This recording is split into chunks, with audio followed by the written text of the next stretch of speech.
12월 7일 화요일 글로벌 마켓 헤드라인입니다. 미국의 11월 고용 추세 지수가 114.49로 집계되면서 전월 대비 소폭 상승했습니다. 천연가스 가격이 10% 하락했습니다. 10월 고점 대비 40% 떨어진 수준입니다. 중국이 헝다 위기에 대응하기 위해 지급 준비율을 0.5%포인트 인하했습니다. 중국 중앙정치국이 적극적인 재정과 온건 통화 정책을 내년에도 계속하겠다고 밝혔습니다. UBS는 S&P 500 지수가 내년 상반기 5,000포인트를 돌파할 것으로 전망했습니다. 미국 증권거래위원회가 테슬라 조사에 착수했습니다. 태양광 시스템 화재 위험을 숨겼다는 분석입니다. 미국 금융당국이 트럼프 전 대통령과 연계된 스펙 기업인 DWAC 조사에 착수했습니다. 포드가 오미크론 변이 확산에 사무실 복귀를 연기했습니다.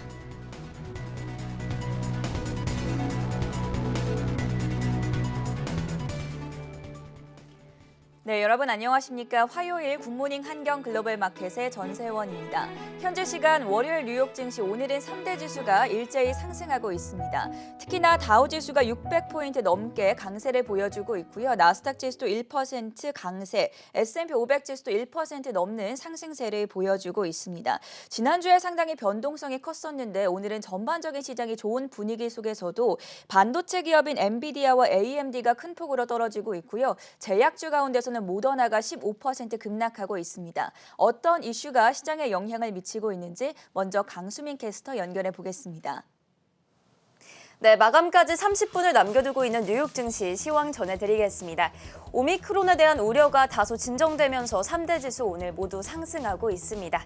네, 차트 살펴보시죠. 다우 지수도 상승하고 있고요. S&P 500 지수 모두 다 오르고 있는데요. 다우 지수는 1.8%, 나스닥 지수도 1%, S&P 500 지수도 1.2%대 상승하고 있습니다.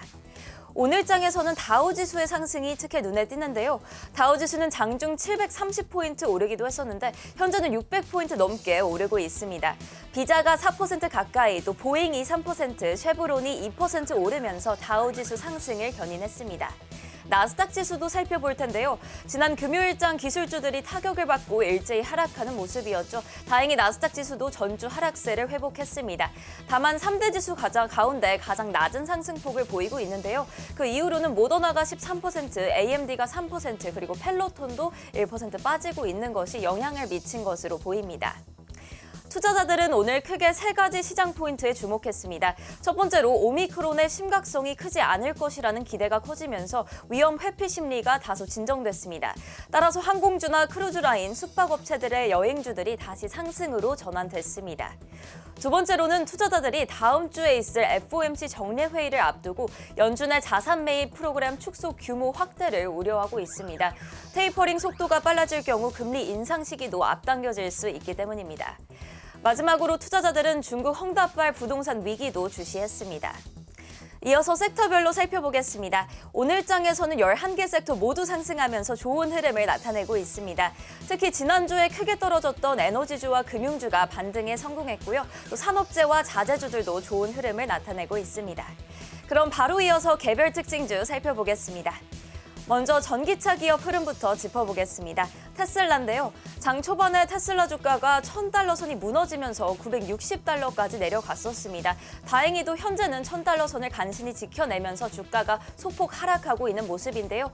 테슬라가 수년간 태양광 패널 결함을 감춰왔다는 이 내부 고발자의 고발에 따라 미국 증권거래위원회가 조사에 착수했다고 밝힌 상황입니다. 또 리비안에 대한 월가 IB들의 의견은 엇갈리고 있는 모습입니다. 모건 스탠리는 리비안이 테슬라의 지배력을 무너뜨릴 수 있는 유일한 회사라고 밝혔는데요. 비중 확대 의견과 함께 목표가는 금요일 종가보다 40% 높은 $147로 제시했습니다. 아마존이라는 주요 주주를 갖고 있다는 점, 전기 배달 밴을 또 긍정적으로 평가했습니다. 반면 골드만삭스와 JP 모건 등은 밸류에이션이 너무 높다는 지적을 내놓으면서 금요일 종가보다 10% 낮은 목표가를 제시하기도 했습니다. 오늘장 리비안 8%대 상승하고 있습니다. 또 루시드도 살펴봐야겠죠. 루시드가 미국 증권거래위원회로부터 올해 여름 상장을 위해 이뤄진 스펙 거래와 관련해서 소환장을 발부받았다고 전해졌습니다. 해당 소식에 오늘장 루시드는 4% 넘게 하락하고 있습니다. 이어서 포드 소식도 살펴보겠습니다. 포드는 오미크론 확산 우려에 따라 직원들의 사무실 복귀를 3월로 다시 한번 연기한다고 밝혔습니다. 오늘 소폭 하락하다가 0.6%대 현재는 상승하고 있습니다. 다음은 애플인데요. 키방크가 애플에 대한 비중 확대 의견을 제시했습니다. 앱스토어와 애플 뮤직, 애플 페이 등이 속하는 이 서비스 부분의 매출 증가를 긍정적으로 평가했습니다. 또 2024년까지 애플의 서비스 부분 수익이 1,000억 달러 이상을 기록할 것이라고 전망했습니다. 지난주에 눈에 띄는 상승세를 보였던 애플이 아쉽게도 금요일장에서는 하락 마감을 했었는데 오늘장 다시 2% 넘게 상승하고 있습니다. 백화점 체인 홀스도 살펴보겠습니다. 행동주의 투자자 엔진캐피털이 주가 부양을 위해 회사 매각 혹은 전자상거래 사업부의 분리를 요구하면서 오늘장 홀스는 6% 넘게 상승하고 있습니다. 지난주 부진한 흐름을 보였던 항공주들이 오늘장에서는 이 오미크론에 대한 우려가 다소 진정되면서 일제히 반등에 성공하고 있습니다. 아메리칸 항공도 8% 넘게, 유나이티드 항공도 8% 넘게 상승하고 있고요. 델타 항공은 6%대 상승하고 있습니다. 항공주와 함께 지난주에 크게 타격을 받았던 여행주들도 회복하며 상승 전환했습니다. 크루즈 관련주인 노르웨이안 크루즈는 10%대, 또 카니발도 현재 9%대 상승하고 있습니다.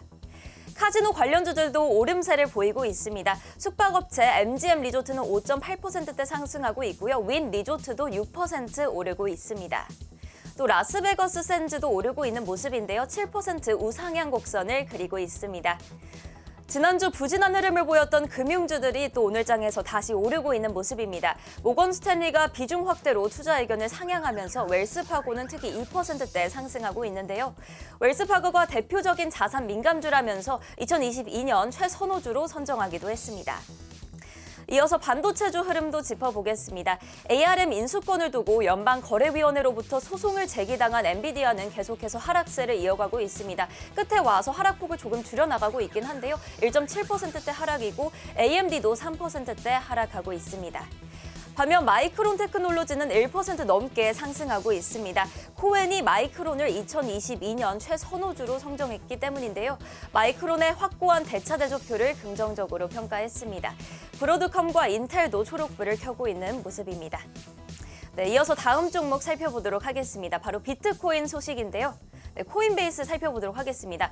주말 사이에 비트코인 가격이 20% 넘게 급락을 하면서 이 저가 매수세가 유입됐음에도 불구하고 5만 달러를 회복하지 못하고 있는 상황입니다. 이에 따라 코인베이스도 하락하고 있는데요. 소폭 하락하고 있는 모습입니다. 반면 이더리움은 빠르게 4,000달러를 회복했습니다. 최근 이더리움이 거래에 필요한 네트워크 수수료를 낮추고자 했고 또 디파이나 NFT 등으로 그 확장을 한 것이 이 가격 회복에 영향을 미친 것으로 보입니다. 현재 2% 가까이 상승하고 있습니다. 이어서 국제유가 살펴보겠습니다. 이 오미크론에 대한 우려가 진정되면서 국제유가도 상승하고 있습니다. WTI 가격은 5% 상승하며 69달러 선에 거래되고 있고요. 브렌트유도 5% 상승하며 73달러 선에 거래되고 있습니다. 마지막으로 금 가격도 살펴보겠습니다. 달러화가 강세를 보이면서 금 가격은 하락하고 있습니다. 0.2% 내린 1,779달러 선에 거래되고 있습니다. 지금까지 미국 증시 시황 전해드렸습니다. 네, 24시간 잠들지 않은 해외 투자 뉴스를 전해드리는 굿모닝 한경 글로벌 마켓 시간입니다. 홍성진 그리고 최보아 외신캐스터 나와 있습니다. 어서 오세요. 네, 오늘부터는 최보아 외신캐스터와 함께 다양한 이슈들도 짚어보도록 하겠습니다. 먼저 첫 번째 소식부터 확인해 보시죠. 네, 미국의 고용시장 전망, 오늘도 여러 가지 경제 지표가 발표됐는데 홍성진 캐스터 결과가 어떻게 나왔습니까? 네, 미국의 고용 추세 지수가 전월에 비해 소폭 개선된 것으로 확인됐습니다. 현지 시간 6일 마켓워치는 미국의 11월 고용 추세 지수가 114.49로 집계됐다고 밝혔는데요. 고용 추세 지수를 구성하는 8개 요소 가운데 6개가 호전됐다면서 전달에 발표된 113.03을 웃돌았다고 전했습니다. 앞서 지난주 발표된 미국의 고용 지표는 엇갈린 흐름을 보인 바 있습니다. 지난 2일 가장 먼저 발표된 미국의 11월 ADP 민간 부문 고용은 전달에 비해 53만 4천 명 늘어나면서 월가 예상치를 상회했는데요. 여기에 주간 실업보험 청구 건수 역시 22만 2천 명으로 발표되면서 팬데믹 이전 수준의 안정적인 감소세를 나타낸 상황이었습니다. 다만 3일에 발표된 미국의 비농업 고용 지표가 21만 명 증가로 집계되면서 월가 예상치였던 57만 명을 큰 폭으로 밑도른 것으로 확인됐습니다. 확인됐는데요. 이를 두고 전문가들은 델타 변이 바이러스 재확산이 고용시장에 타격을 입히고 있다면서 오미크론 사태까지 겹칠 경우에 고용시장이 더욱 악화될 수 있을 것이라고 진단했습니다. 한편 오늘 발표된 고용 추세 지수가 전달에 비해 소폭 개선되면서 고용시장이 연말까지 안정적인 회복세를 보일 것이란 의견도 나오고 있습니다. 이와 관련해 게드레바논 컨퍼런스 보드의 수석 경제학자는 고용 추세 지수가 꾸준히 상승하면서 향후 몇 달간 고용시장이 개선될 것이란 징조가 나타나고 있다고 전했는데요. 물론 오미크론이라는 새로운 변수가 시장에 나타났지만 각국이 방역 강화에 나서고 있는 만큼 예상보다 오미크론이 빨리 잡힐 것이라고 분석했습니다. 이어서 미국의 실업률이 내년에는 3% 수준까지 떨어질 것이라면서 70년 만에 최저 수준을 기록할 것이라고 덧붙였습니다. 이외에도 오늘 시장 관계자들은 월가 분석가들이 내놓은 증시 전망에도 주목했습니다. 우선 UBS는 S&P 500 지수가 내년 상반기 중 5,000포인트를 돌파할 것이라고 전했는데요. 연준의 금리 인상 계획 및 속도에 미국 증시의 향방이 달려있다면서 내년 하반기 중에는 어느 정도 조정을 받을 수 있을 것이라고 전망했습니다. 이어서 증시 강세론자인 톰리 역시 비슷한 입장을 밝힌 것으로 확인됐습니다. 톰리는 최근 연준의 테이퍼링 일정과 오미크론이라는 변동성에도 불구하고 S&P 500 지수가 올해 4,800포인트를 충분히 넘어설 것이라고 전했습니다. 또 테이퍼링과 오미크론 사태가 이미 증시에 충분히 반영돼 있다면서 연말까지 강한 랠리를 충분히 기대해 볼 수 있을 것이라고 강조했습니다. UBS는 내년 상반기 중에 S&P 500 지수가 5,000포인트를 달성할 것이고 또 톰리 역시 올해 4,800포인트 무난히 넘어설 수 있을 것이라고 했는데 지금 현재 S&P 500 지수는 4,591포인트 지나가고 있습니다. 두 번째 뉴스로 넘어가 보겠습니다.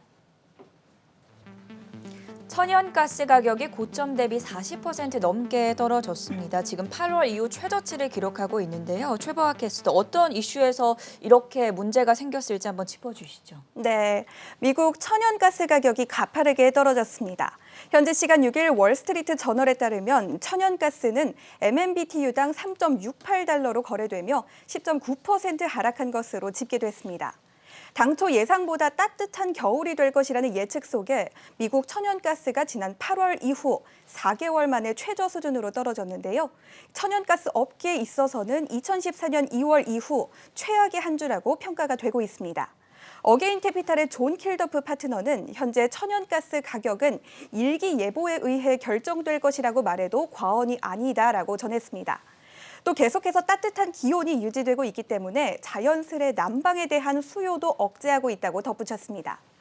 그간 미국의 천연가스 가격은 재고 부족의 문제 그리고 유럽에서의 결핍 현상으로 인한 공포감으로 꾸준히 상승하면서 계속해서 오름세를 보여준 바가 있습니다. 이와 관련해 10월 미국의 원유 가격은 7년 만에 최고치를 기록하기도 했는데요. 이를 두고 일부 전력 생산 업체들은 석유가 천연가스를 대체하게 될 것이라고 주장하기도 했습니다. 하지만 이후 급격한 내림세를 보이더니 결국 지난주 25년 만에 4일 연속 하락이라는 평가를 면치 못했습니다. OTC 글로벌 홀딩스의 캐벨 포크너 수석 부서장은 10% 정도의 하향 조정은 본격적인 난방 시즌이 아직 시작되지 않았다는 점을 고려할 때 크게 놀라운 일은 아니다라고 분석했습니다. 이에 더해 날씨가 본격적으로 추워지기 전까지는 이 천연가스는 약세를 이어갈 것이라는 전망도 내놨습니다. 이 모건 스탠리는 다소 부정적일 수 있는 이러한 흐름 속에서도 추가적인 LNG 프로젝트 등 몇 가지 긍정적인 동인들이 분명히 작용하고 있다고 말하며 2022년 예상치를 MMBTU당 3.75달러로 내다본 점도 전해드리니 참고하시기 바라겠습니다. 오늘도 10% 이상 떨어지고 있고 지금 고점 대비 40% 이상 급락해 있는 상황인데 이번 겨울 얼마나 따뜻하고 얼마나 추우냐에 따라서 또 가격 변동이 있을 예정이니 참고해 보시면 좋겠습니다. 세 번째 이슈로 넘어가 보시죠. 네, 중국이 지급 준비율을 0.5%포인트 전격적으로 인하했습니다. 홍성진 캐스터, 인민은행이 발표를 한 건데 어떤 이유에 있었을까요? 네, 그렇습니다. 중국 인민은행이 오는 15일부터 지급 준비율을 0.5%포인트 인하한다고 발표한 것으로 확인됐습니다. 현지 시간 6일 로이터 통신은 인민은행이 5개월 만에 지급 준비율을 인하했다면서 이로 인해 중국 금융권의 평균 지준율이 8.4% 수준으로 낮아졌다고 밝혔는데요. 이번 조치가 헝다 부동산 사태 등 각종 경제 위기에 대응하기 위한 전략으로 향후 중국의 경제 정책에도 다양한 변화가 생길 수 있을 것이라고 분석했습니다. 지급 준비율은 은행이 고객으로부터 받은 예금 중 중앙은행에 의무적으로 적립해야 되는 현금 준비 비율을 뜻합니다. 이를 낮출 경우에 시장에 더 많은 유동성을 공급할 수 있기 때문에 통화 완화 수단으로 흔히 사용되어지는데요. 로이터 통신은 인민은행의 이번 조치로 인해 약 1조 2천억 위안의 장기 유동성이 시장에 공급될 것이라고 밝혔습니다. 또 실물 경제 지원을 강화하기 위한 방안으로 이번에 풀린 유동성을 특히 중소형 기업들을 지원하는 데 사용할 예정이라고 전했습니다. 한편 전문가들은 이번 지준율 인하로 인해 중국의 시장 분위기가 바뀔 수 있을지 주목하고 있습니다. 앞서 중국 경제는 헝다 사태로 인해 부동산 시장의 연쇄 부동산 가능성이 커지면서 부동산 업체들을 중심으로 급격히 경색된 바 있는데요. 여기에 글로벌 원자재 가격 상승, 정력난 등이 중국을 강타하면서 이전에 비해 경기 둔화 압력이 크게 늘어난 상황입니다. 이를 두고 전문가들은 중국의 3분기 성장률이 4.9% 수준으로 둔화될 가능성이 늘어났다고 밝혔는데요. 인민은행의 선제적인 대응이 과연 중국 경제를 얼마나 끌어올릴 수 있을지 시장 관계자들의 이목이 집중되고 있습니다. 이와 관련해 리커창 총리 역시 지난 3일 게오르기에바 IMF 총재와 만나 통화정책 완화 가능성을 이미 시사한 것으로 확인됐습니다. 리커창은 시장 주체 요구에 맞춰 정책을 수립하고 적기의 지준율을 인하할 예정이라고 밝혔는데요. 이를 통해 실물 경제, 특히 중소기업에 대한 지원을 늘려 경제가 안정적으로 운영되도록 전할 것이라는 점 참고하시기 바랍니다. 중국 쪽 상황에 대해서 자세하게 알아봤고요. 네 번째 이슈 체크해 보겠습니다. 네, 이번에는 테슬라 소식입니다. 미국 전기차 업체 테슬라가 태양광 패널의 결합을 공개하지 않았다는 이유로 미국 증권거래위원회로부터 조사에 착수했다는 보도가 나왔습니다. 오늘 1% 정도 하락을 하고 있는데 좀 더 자세하게 전해주시죠. 네, 미국 증권거래위원회 SEC가 테슬라가 태양광 패널 시스템과 관련된 화재 위험을 주주와 대중들에게 제대로 알리지 않았다고 주장한 전 테슬라 직원의 내부 고발에 대한 응답으로 조사에 들어가겠다고 발표했습니다. 현지 시간 6일 로이터 통신에 따르면 테슬라의 현장 품질 관리자였던 스티븐 행크스는 2019년 테슬라가 태양광 패널에 대한 결함을 오랫동안 감춰왔고 치명적인 안전 관련 문제를 가지고 있다고 주장했습니다. 그는 또 화재로 인한 사용자 부상과 재산 피해 등의 문제점을 가지고 있음에도 불구하고 테슬라는 이를 묵인했다고 말했습니다. CNBC가 이전에 보도한 바에 따르면 행크스가 SEC에 불만을 제기한 후 미국 소비자제품안전위원회도 테슬라에 대한 조사에 들어간 것으로 확인됐습니다. 이와 관련해 로이터 통신은 태양광 시스템에 대한 이번 조사는 이미 운전 보조 시스템과 관련된 사고로 연방 당국 조사에 직면해 있는 테슬라를 앞으로도 더욱더 압박할 것이라며 테슬라 제품과 관련해 시스템의 화재에 대한 우려는 이전에도 이미 공개된 바가 있지만 연방정부 기관의 조사는 처음이라고 보도했습니다. 또 미국에서 6만 명 이상의 주택 고객과 500개 정부 및 기업이 영향을 받았다고 밝혀져 더욱 우려를 자아내고 있습니다.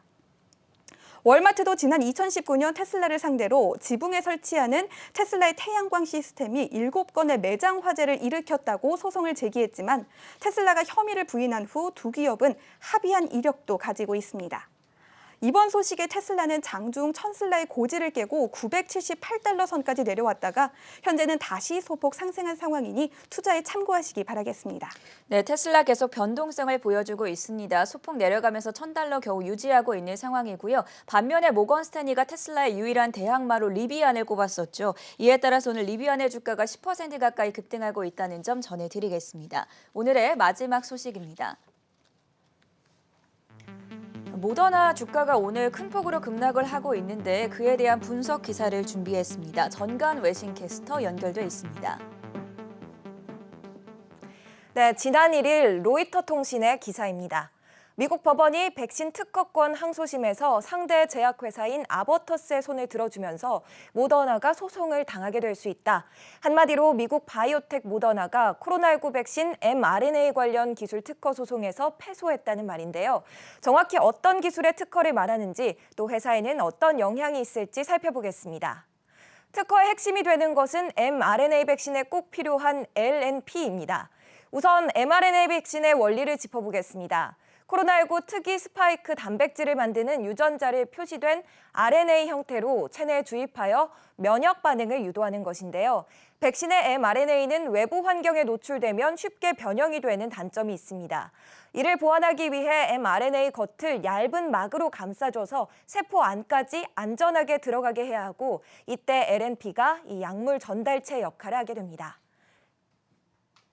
모더나와 아버터스의 특허 분쟁은 2018년부터 이어졌습니다. 앞서 아버터스는 미국 아크튜러스 테라퓨틱스의 LNP 기술을 라이선스 아웃했으며, 아크튜러스는 이를 다시 모더나에 재라이선싱했습니다. 하지만 아버터스는 아크튜러스의 재라이선싱을 금지하는 소송을 제기해 승소했습니다. 이에 모더나는 2018년 3개의 아버터스 특허에 대해 선제적으로 이의를 제기했습니다. 이후 아버터스는 모더나가 아크튜러스의 재라이선싱을 받은 영역은 4개 바이러스에 한정되며 코로나 바이러스는 포함되지 않는다면서 특허 침해 소송을 시작한 것입니다. 지난해 미국 특허 심판원은 아버터스의 손을 들어주었고, 모더나는 이어 연방 항소법원에 항소했지만 원심을 뒤집지는 못했습니다. 이번에 법원에서는 모더나가 항소할 자격 자체가 없다고 확고한 판결을 내렸습니다. 외신에서는 아버터스가 코로나19 백신 특허 사용 문제로 모더나를 고소하기까지는 시간이 많이 걸리고 전체 재판이 어떻게 끝날지는 아직 불확실하다고 지적하고 있습니다. 따라서 모더나가 합의를 통해 코로나19 백신 총 매출의 5% 정도의 로열티를 아버터스에 지불하고 마무리할 수 있을 것으로 전망되고 있습니다. 미국의 인터넷 매체 엑시오스 또한 모더나의 코로나 바이러스 백신에 대해 모더나가 올 한 해에만 최대 180억 달러에 달하는 로열티를 지불할 수 있다고 봤습니다. 더 큰 문제는 향후 코로나19뿐만 아니라 모든 질병의 백신과 치료제 개발에 모더나가 성공할 때마다 아버터스의 LNP 특허 사용 허락이 있어야 한다는 점입니다. 이뿐만 아니라 오미크론 변이 바이러스의 등장 또한 모더나 주가에 압박을 주고 있습니다. CEO 스테판 호그는 변이를 겨냥한 부스터샷을 개발해 이르면 내년 3월쯤 규제 승인을 신청할 것으로 보고 있습니다. 주가 흐름을 살펴보면 12월 1일 판결 소식이 전해지자 모더나는 10% 급락하여 이 하락세를 계속해서 이어오고 있습니다. 한편 아버터스는 당일 크게 올랐다가 일주일 동안 도로 상승분을 반납하고 있는 모습입니다. 아버터스 주식을 보유하고 있는 루이방트도 관심 있게 보시면 좋을 것 같은데요. 주가는 당일 69% 크게 급등한 후 이 강세를 유지하고 있습니다.